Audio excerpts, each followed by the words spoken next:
Hello and welcome back to the Irish Mammy channel. We are finally getting a polytunnel tour done. You will probably see a noticeable change from the last time when I think I was planting tomatoes and peppers in the last one in the tunnel. Lots of lush green growth. Very happy with how it's going so far this season, and I'm going to bring you up close now, go through each bed and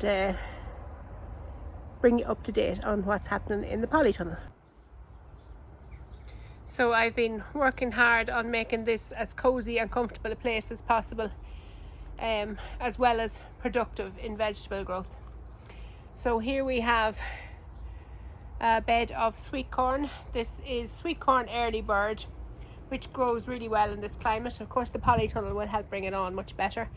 Now I had a lot of help from my smallies in planting this sweet corn, so they're not all doing perfectly. I see one there and another one there, probably just not planted very well, but it's the price I'm willing to pay to get the help of my children to plant up the tunnel, and it gives them a sense of ownership when we do get to harvest corn that they planted it. Hopefully will encourage them growing in the future. Now the other bed on the right hand side is the same, sweet corn planted in it as well, and early bird variety as well.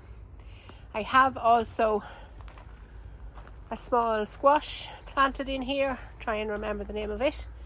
It's the buttercup squash, so a winter squash.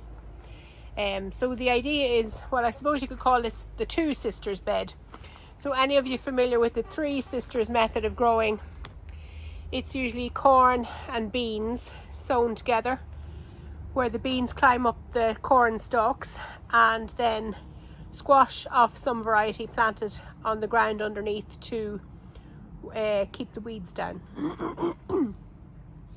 A very successful Native American way of growing.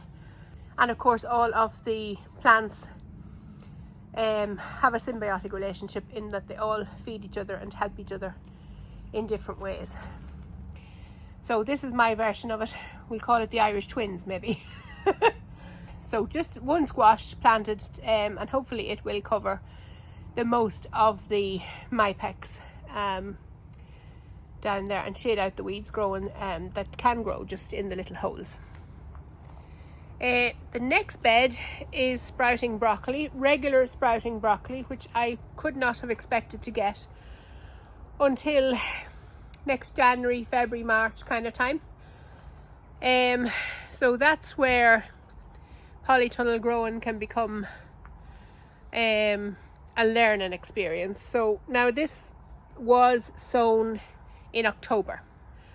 If you remember, I was having awful trouble getting seeds to germinate and grow on to plant in the polytunnel for overwinter.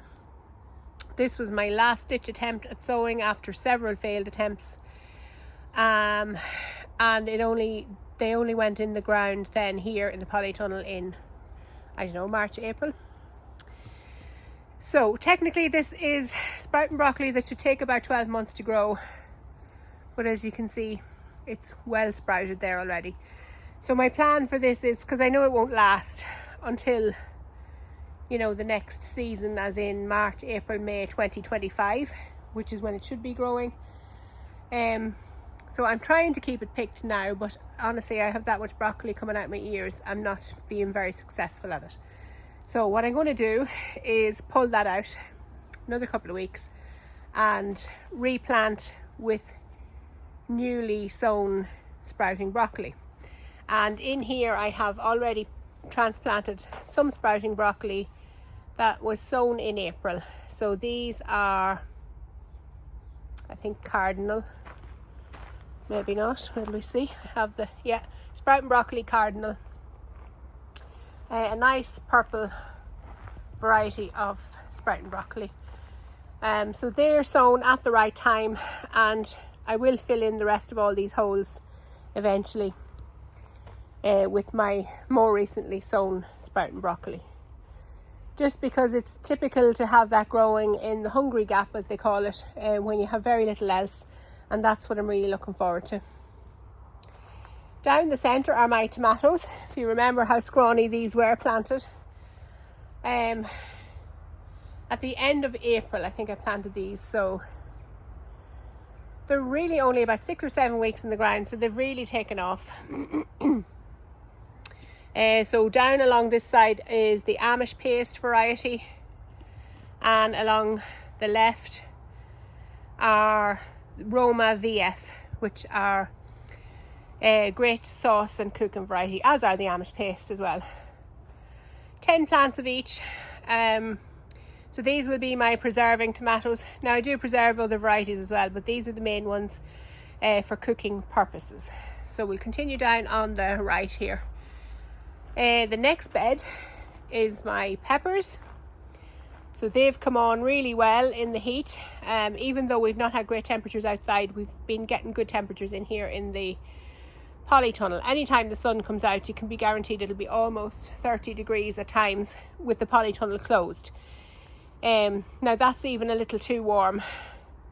So I do open the doors most mornings. Now, an overcast day I might get away with not opening it, but for the most part I open the tunnel to help cool it down. I have some peppers producing here even.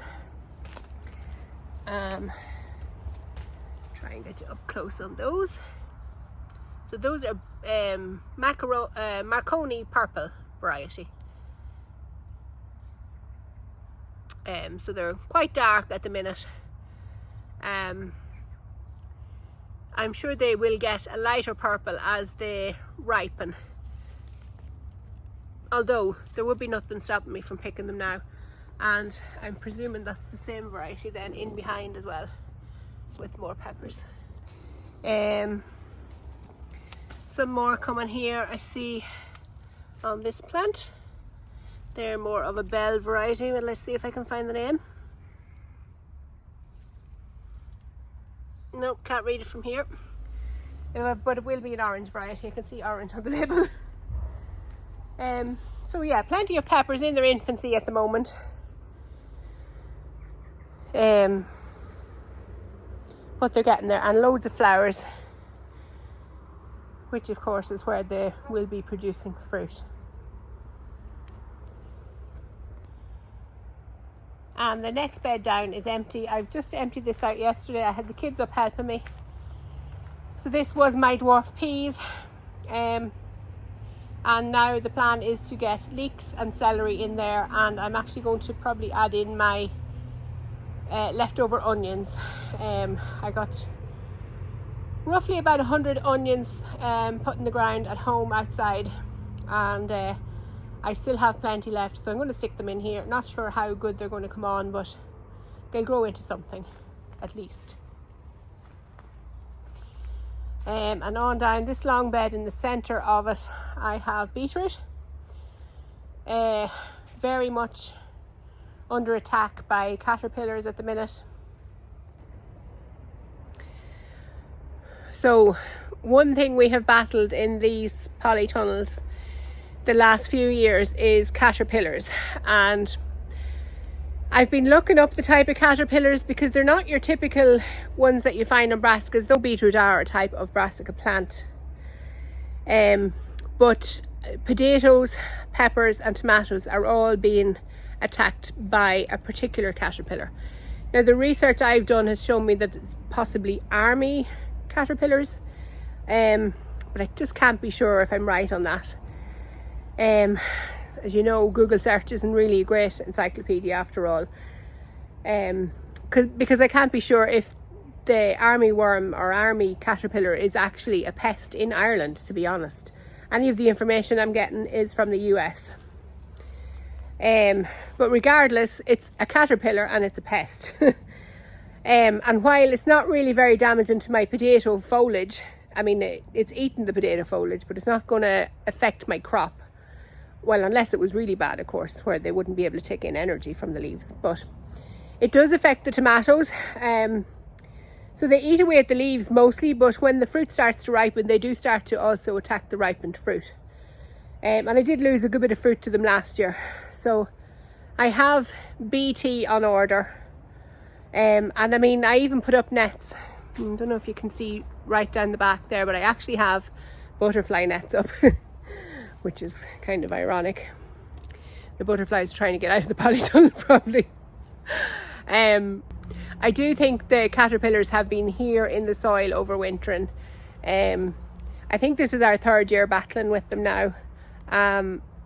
Up until now, I have tried fairly benign products on them, you know, homemade remedies with wash up liquid and baking soda and garlic, different things like that. But now I think it's really time to just crack out the BT and hopefully do a number on it.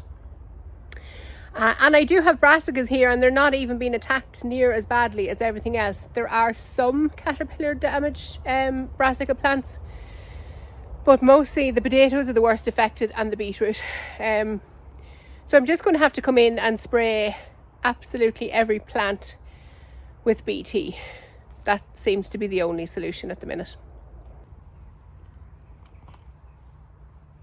So you can see the extent of the damage there.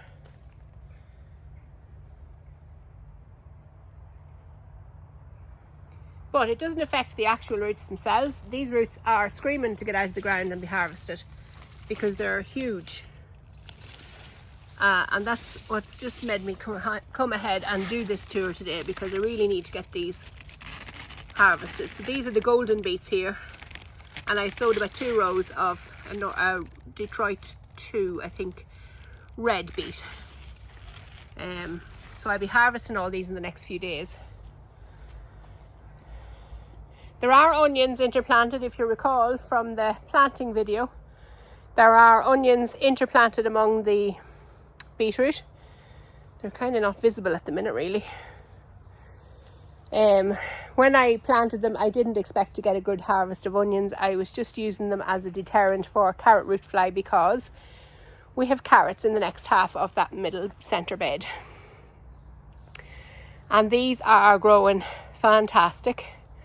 So these are Autumn King, my main crop variety.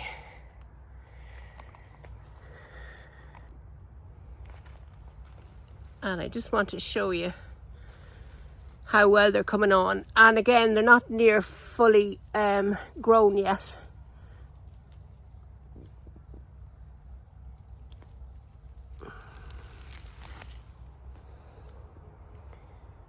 Well, I seem to pick the smallest one in the whole bunch.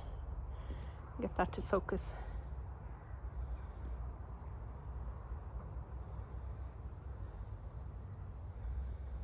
Let's try and find another one.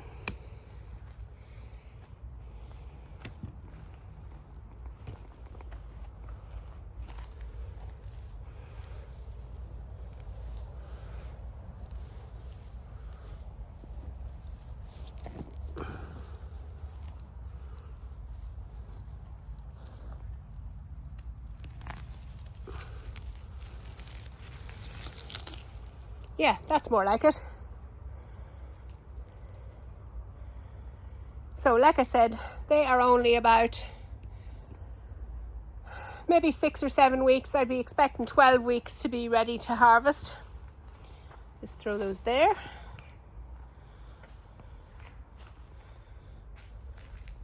But they're coming on nicely. Back to my left here, I have my summer purple sprouting broccoli. And I have harvested so much broccoli off this bed. We're nearly starting to get sick of it. But not just quite.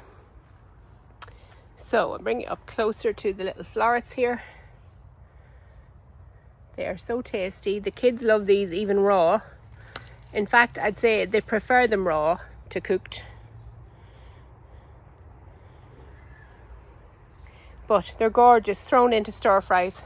Of course, now they don't stay purple when they're cooked. They turn green when they're cooked. But they're a lovely, vibrant green. Delicious, tender. What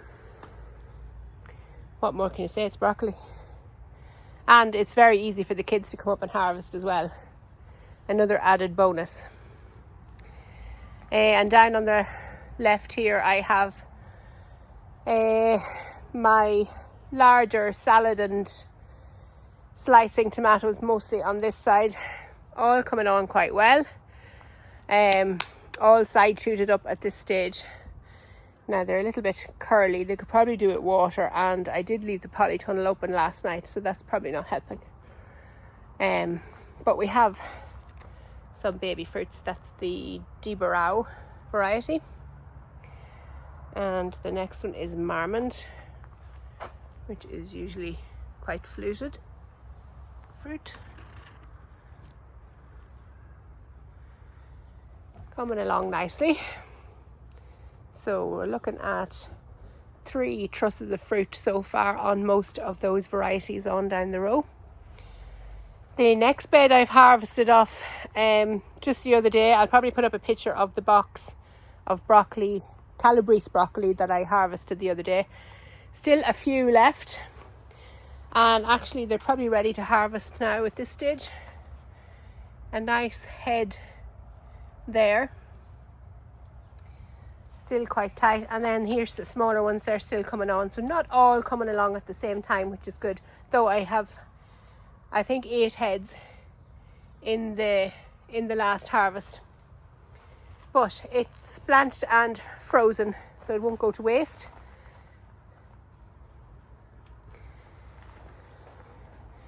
And I think the plan for this bed is beans, storage beans.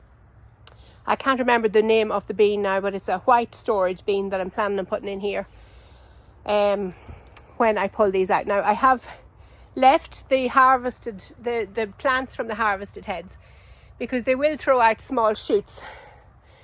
So the plan is to get the sowing, the next spate of seed sowing done this weekend for what's going to replace what's coming out of these beds. So it'll be another few weeks before I'll have fully harvested everything in this bed, because I will wait for those smaller side shoots to come along afterwards.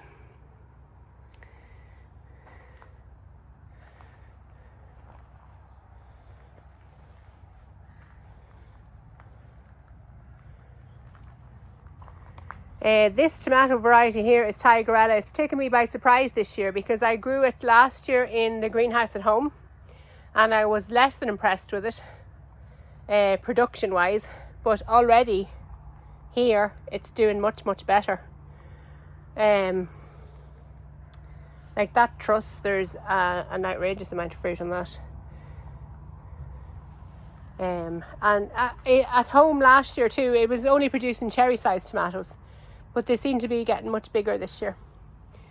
So obviously the polytunnel is a bit more favourable to them. The next bed here on my right has potatoes, surprise potatoes I'm calling them. So last November, October, November, I planted potatoes that I was supposed to be harvesting for Christmas. But of course I should have had them in the ground late August, maybe September, to harvest for Christmas. They did nothing the whole winter, assumed they had died. I then planted the bed with some garlic. There was leeks in the middle which have been harvested already, and shallots. And when I had it all planted up, then the potatoes started to sprout. There are 2 varieties of potatoes here, and for the life of me I cannot remember. I wonder, do I have a label? I think I have a label for one variety somewhere. Yeah, Sharps Express. So these are Sharps Express on this side, with these purple flowers on them at the moment. I'm not sure. They could be secondarilies or they could be main crops, one or the other. And I definitely can't remember the name of the second variety that's over on this side. So it has flowered a long time ago. And again, you can see all the damage up close from these caterpillars.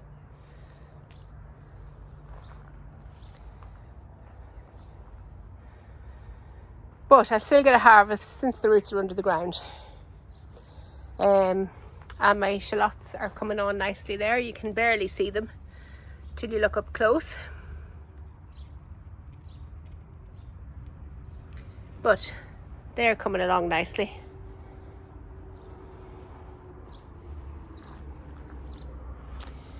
Now this has been the best addition to the Polytunnel this year so far. Well, apart from my lovely rocking chair, which I just skipped past there. It's nice to have that little rocking chair, though it's very hard to get into it at the minute. There's that much growing around it.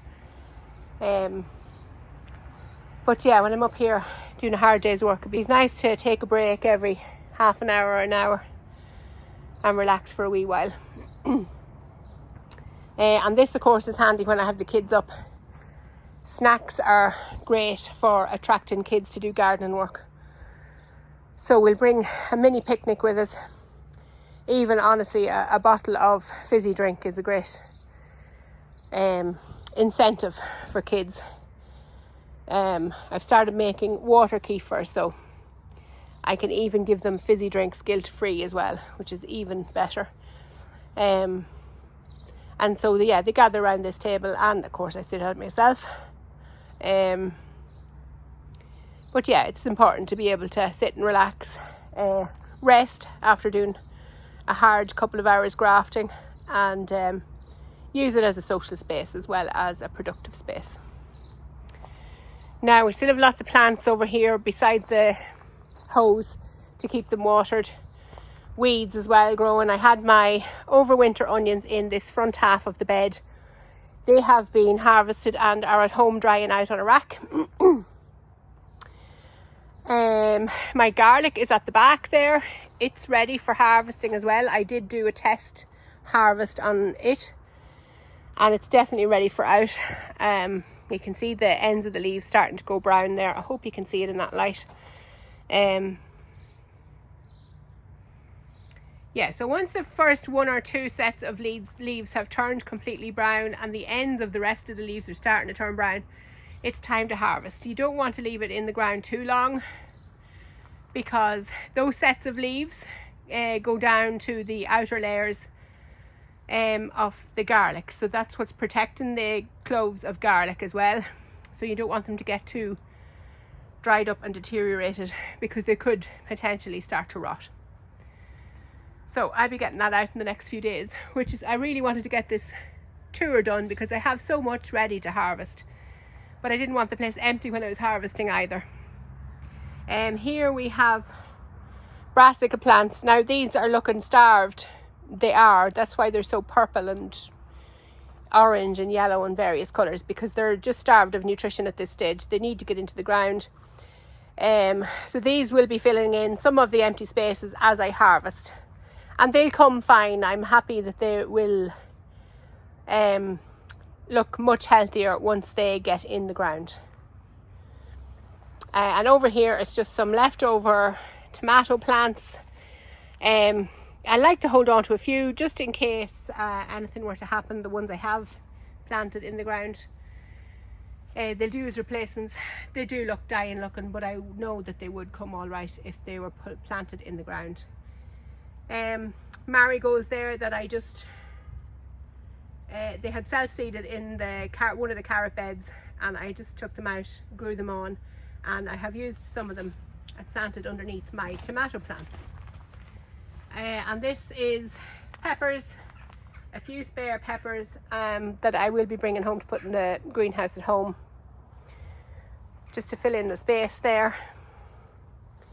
Now we'll go back up the other side. So you'll see here, this is the next row of tomatoes. These are mostly cherry varieties. These two particular ones here, which I'm hoping I'm pointing at right on the camera, are a bush variety called Muscotka. I spoke about these when I was planting them. They're supposed to be a very early producer. They certainly have plenty of fruit on them at the moment. Not ripe yet, but we are only in mid-June. And frankly, if I were to get a ripe tomato in early July, the first half of July, I would consider it early. Mostly my tomatoes start to ripen towards the end of July and into August and September. That next variety, I'm just absolutely amazed by it. It's called Brad's Atomic Grape. Now obviously it's not ripened yet, but it does turn a mixed medley of colours that's just mesmerising, to me at least.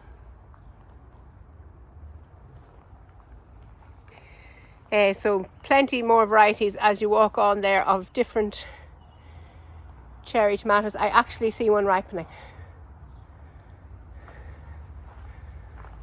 and I don't believe it. What variety is this? That's a sun gold. It's not ripe, but it's starting to get there. Wow. Maybe sun gold could beat them all. That remains to be seen. Exciting times. In here are my early carrots. And I'm actually disappointed with them, considering the size of my autumn kings. These are tiny little skits of things. But having said that, they are absolutely delicious. So I have been harvesting away at them. They're a total pain in the ass to cook. And I do very little with them. I top and tail them, give them a little bit of a scrub. I don't peel them or anything. They're too itty bitty to be peeling. But they're so sweet. They're the sweetest carrot I have ever eaten. They are Nantes variety, which are an early variety.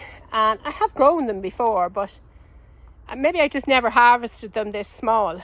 They're delicious. Like I said, pain in the arse to prepare to cook. But delicious to eat. And I can see one of them going to seed there.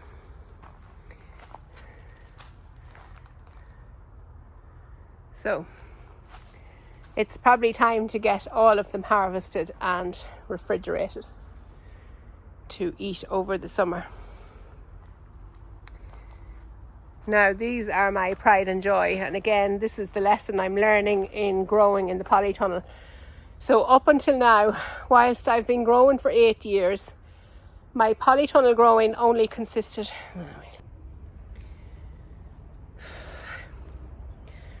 Wow, it's getting warm in here. So up until now, I have been growing for about 8 years. I've been growing my own vegetables. Maybe this could be my 9th season. And apart from dabbling with little bits at home, I've been serious about growing vegetables for 8 or 9 years. I'm not sure now.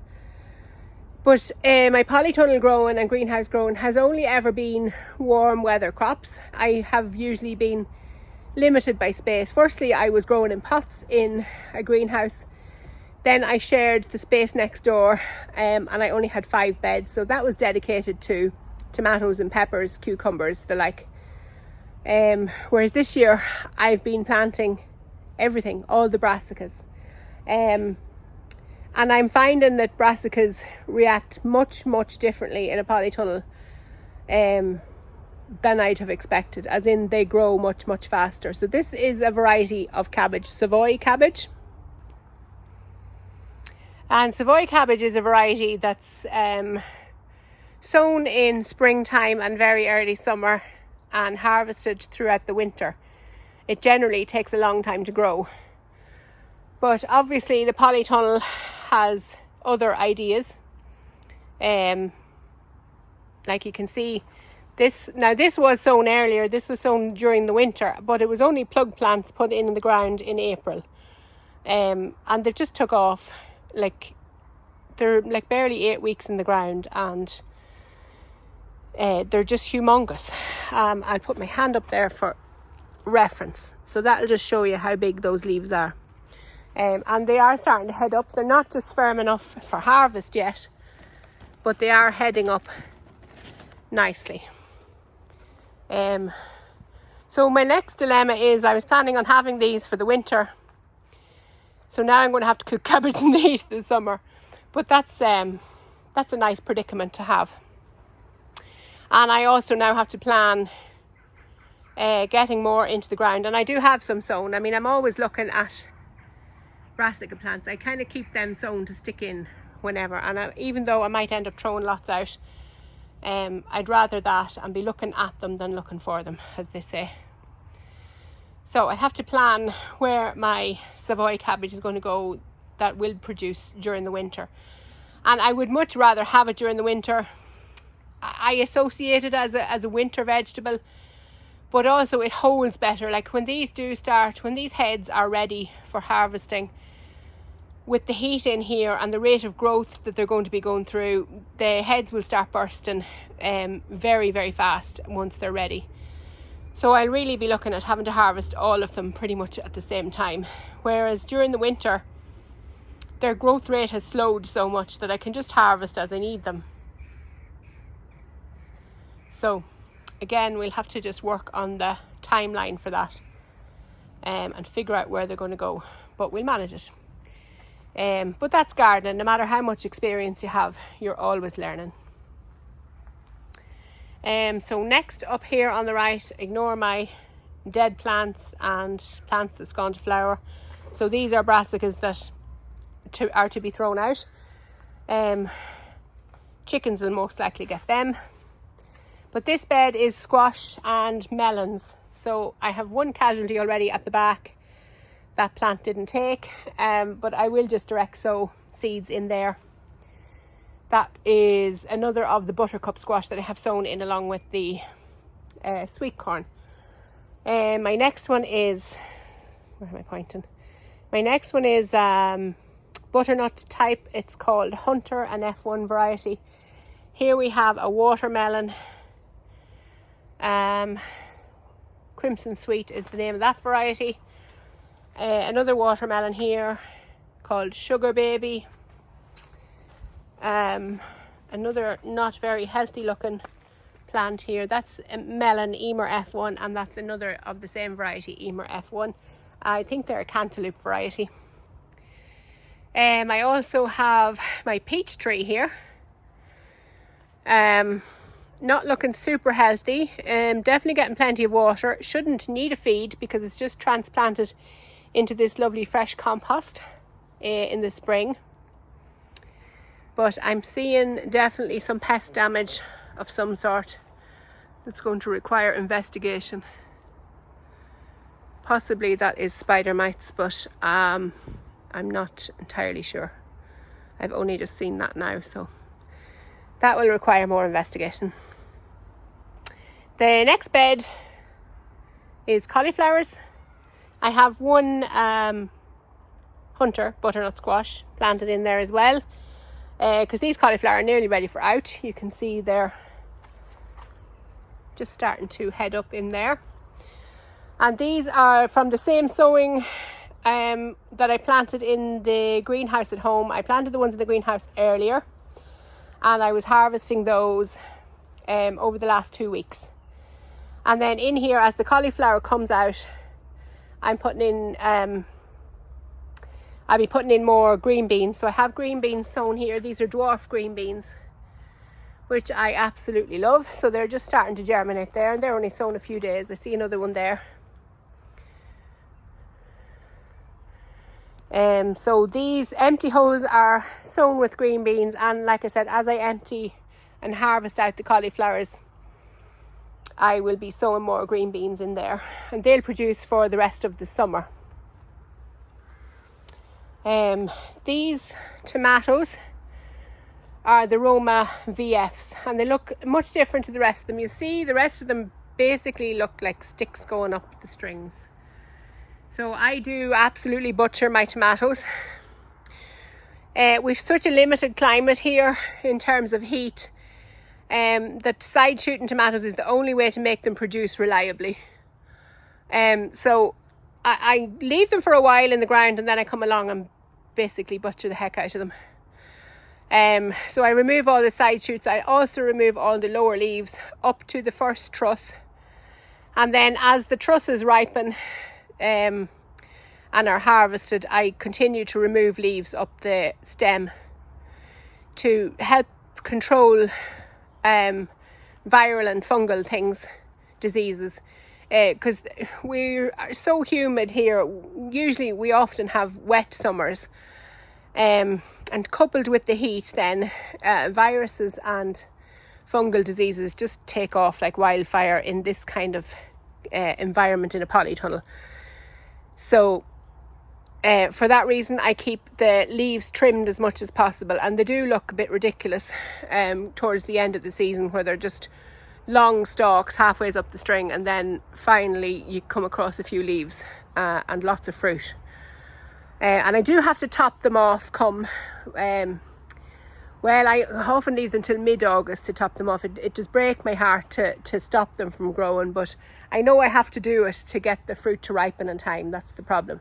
But some varieties, cherry varieties and that, I can keep them going up until September and even October. I see me harvesting them in November. Now, they don't taste near as good when you're harvesting them in the cooler weather, because they really do need the sun to just give them that full flavour. But they're perfectly fine for cooking with at that stage. So I'm debating what I'm going to do with these Romas. Getting back on track here. So these are a semi-bush variety. But I know if I leave them like this, they're just not going to get the sun right. They're going to be difficult to harvest because they'll be buried in among the leaves. So I have left my little stool up there. And my secateurs, so I have no excuse when the notion does take me.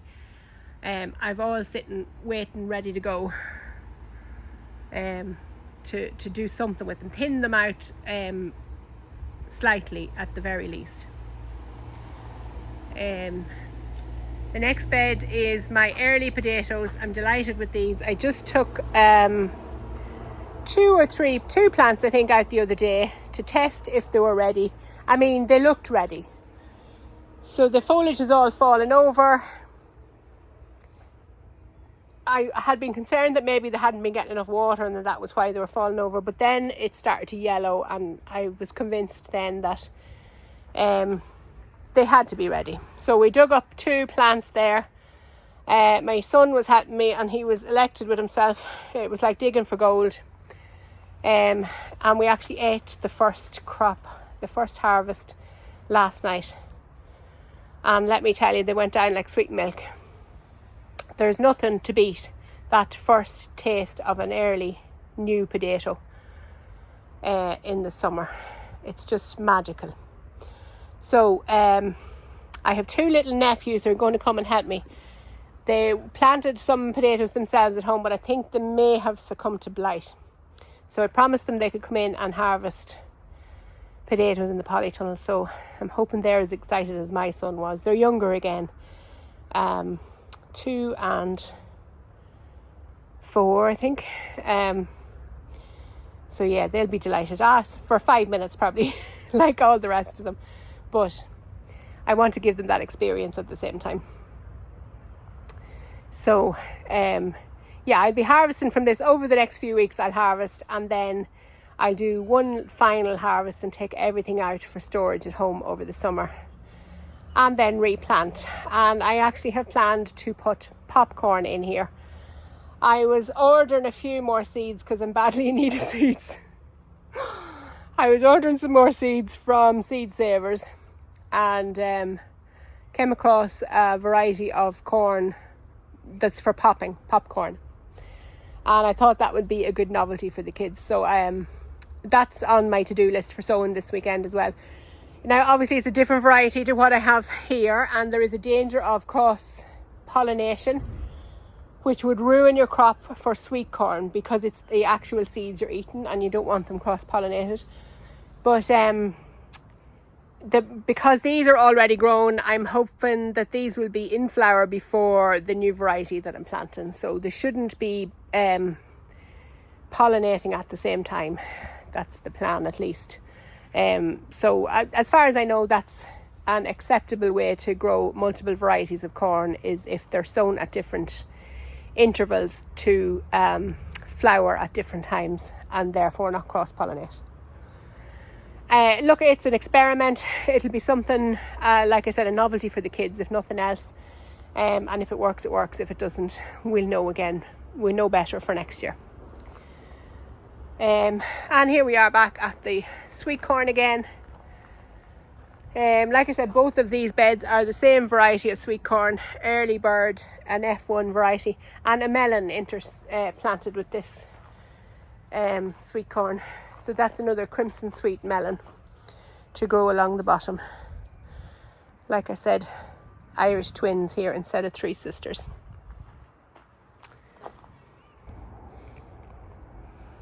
So that's the update from the polytunnel. I've been mad to get this video out because, like I said, I really need to harvest them. Beetroot especially need to get out. So I'm going to be inundated with beetroot now, but they'll be lovely roasted. I could even barbecue those as well at the minute.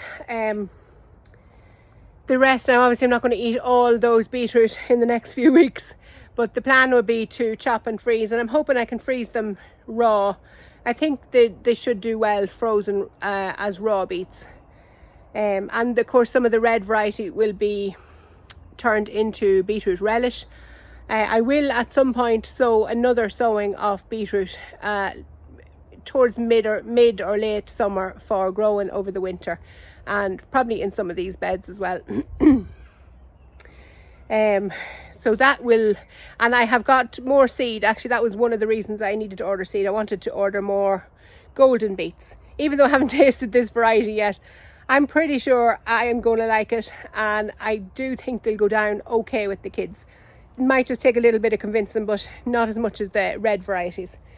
So I have ordered plenty more golden beet seed. I think I ordered 2 different varieties. This same one, which was I think just called golden beets, and another variety which the name escapes me at the minute, but no doubt you'll come across it in a future video. So yeah, I was anxious to get this polytunnel tour done just so that I could get harvesting. So I didn't want to harvest everything and then do the polytunnel tour when it's half empty. So the beets need to come out, those potatoes need to come out very soon. My Savoy cabbage is very close to being out. My cauliflower is close to being out. The broccoli, just another few weeks, I'll see that coming out as well. So it's mad to think we're only in June and getting so much of a harvest already. And it's the start of the preserving season for me now. But I'm glad to be able to get it done quite early, even though there'll be more and more coming along as the season progresses. But it's nice to get a bit of a head start. So that's the quick update. At least I hope it's fairly quick. I want to thank you for watching if you've made it this far. Comment below how your garden's coming along. I do always like to hear how other people's gardens are growing. Subscribe to the channel if you haven't already. Don't forget to hit the thumbs up button if you enjoyed this video, and I will see you in the next video. Thanks for watching. Bye bye.